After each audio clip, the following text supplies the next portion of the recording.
the radio. 1923 through 1945. The Nazi Party used radios to spread its message to new followers, especially pushing the argument that Germany had been wronged by the Treaty of Versailles. Alongside posters, school programs, and other more obvious forms of indoctrination, the radio allowed for subliminal and less direct messaging. Similarly, compulsory films in school for children accompanied mandatory listening to Hitler's speeches over the radio.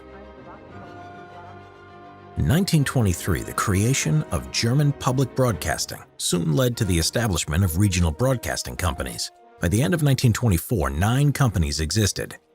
Radio broadcasting was state-regulated by the Reich Radio Company, with 51% owned by the Ministry of Posts and the other 49% by the 9 companies who controlled program content. The increase in frequency strength combined with the information and entertainment available on radio led to widespread radio consumption of the medium in Germany during the mid to late 1920s. A fee was required to listen starting in January 1924, but content was non-political until 1929. Radio exhibitions began in 1924 and were later used by the Nazis to encourage and manipulate radio ownership and usage. The Nazi Party did not begin using the radio until after the presidential elections that took place in 1932. During this time, there was still an anti-Nazi element to radio messaging that resulted in a positive outcome for Paul von Hindenburg.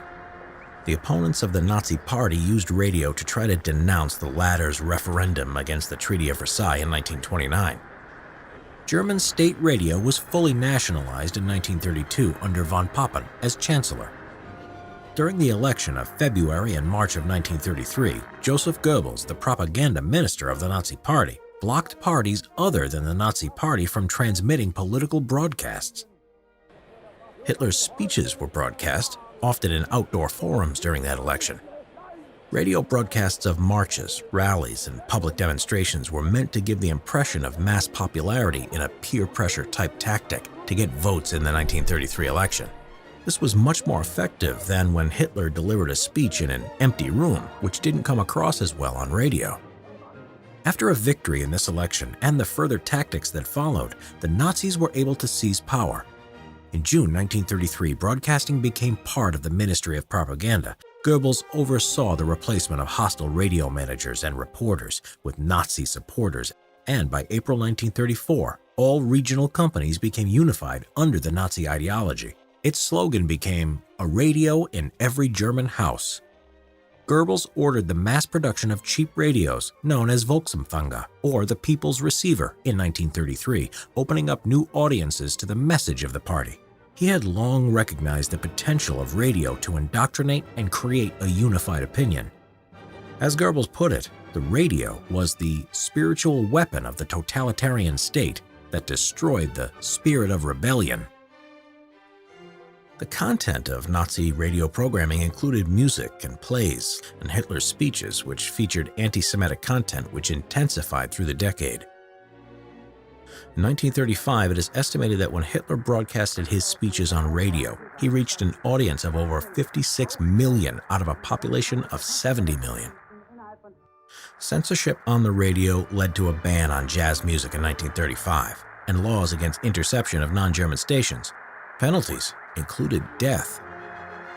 Even the mass-produced radios themselves were designed with a limited range in order to prevent foreign broadcasts.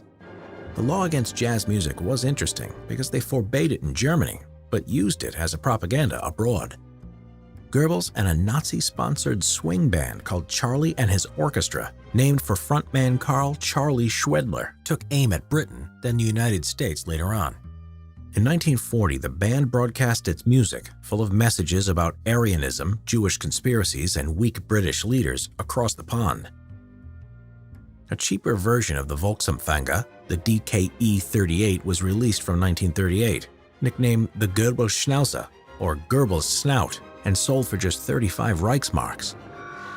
Even if a radio wasn't in reach, public loudspeakers spread the Nazi propaganda message in factories, public squares, schools, offices, and restaurants.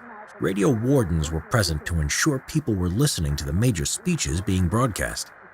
By 1939, 70% of households had a mass-produced radio.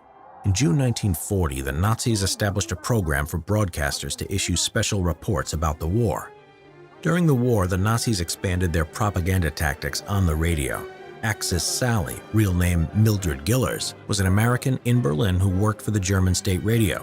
In 1942, she was cast on the Home Sweet Home hour show to weaken the morale of U.S. troops. Radio broadcasts that focused too much on politics became boring to the average listener, so the Nazis switched to mainly music and other entertainment. In 1944, radios were used to give the soldiers at the front a sense of relaxation and to convey cultural values. On May 1, 1945, a German radio broadcast announced Hitler's death, fighting up to his last breath against Bolshevism.